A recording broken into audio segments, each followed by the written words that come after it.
ఇందులో విజయ్ క్యాబినెట్లో తెలుగు బిడ్డ కీర్తన ఉన్నది, మంత్రిగా ప్రమాణ స్వీకారం చేసింది. కీర్తన అట ఆమె పేరు. ప్రస్తుతం తమిళనాడు రాజకీయాల్లో విస్తృతంగా వినిపిస్తున్న పేరిది. ఆదివారం ముఖ్యమంత్రిగా విజయ్తో పాటు ప్రమాణ స్వీకారం చేసిన 9 మంది మంత్రుల్లో ఆమె ఒక్కరే మహిళ. ప్రతిభ ఉంటే ఎక్కడైనా రాణిస్తారనే దానికి కీర్తన జీవితం ఒక ఉదాహరణ.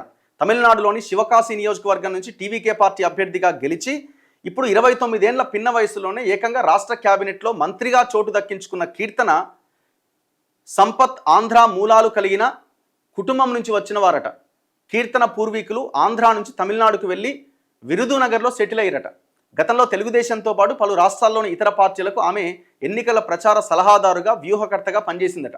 ఆ అనుభవంతో నేడు తమిళనాడు రాజకీయాల్లో కీలక పాత్ర పోషించే స్థాయికి చేరుకున్నది. టీడీపీకి ఎన్నికల వ్యూహకర్తగా పనిచేసిన రాబిన్సన్ టీంలో కీర్తన హైదరాబాద్లోని టీడీపీ ప్రధాన కార్యాలయంలో 4 సంవత్సరాల పాటు షో టైమ్ కన్సల్టింగ్గా పనిచేసిందట. కీర్తన క్రియాశీల రాజకీయాల్లోకి రాకముందు షో టైమ్ కన్సల్టింగ్, ఐపాక్ సంస్థల్లో రాజకీయ సలహాదారు, డిజిటల్ ప్రచార వ్యూహకర్తగా పనిచేశారు. టీడీపీ, టీఎంసీ, డీఎంకే కోసం ఎన్నికల ప్రచారాల్లో పాలు పంచుకున్నారు. ఆమె స్టాలిన్, మమత, ప్రస్తుత ఏపీ సీఎం చంద్రబాబుతో కలిసి పనిచేశారు. ఎంఎస్సీలో పట్టభద్రురాలైన కీర్తన తమిళం, తెలుగు, ఆంగ్లం, హిందీ సహా పలు భాషల్లో అనర్గళంగా మాట్లాడగలరు. 1996లో విరుదునగర్లో జన్మించిందట ఆమె.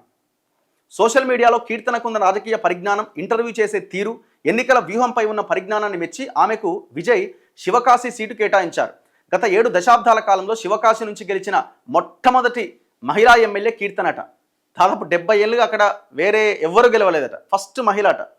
టీడీపీ వ్యూహకర్తగా పనిచేస్తున్న కాలంలోనే ఆమెకు ఎన్నికల వ్యూహం, ఓటర్ల నాడి, ప్లానింగ్ పైన పనిచేసిన అనుభవం తమిళనాడు ఎన్నికల్లో కలిసి వచ్చిందట. సో మొత్తానికి ఒక తెలుగు మహిళ అక్కడ విజయం సాధించి మంత్రిగా ప్రమాణ స్వీకారం చేసింది. సో డిఎంకే శాసనసభాపక్ష నేతగా ఉదయనిధి స్టాలిన్ ఎన్నికైందట. 59 మంది ఎమ్మెల్యేలు కలిసి ఆయన ఎన్నుకున్నారు. స్టాలిన్ ఇక్కడ ఆయన పోటీ చేసిన దగ్గర ఓడిపోయింది కదా.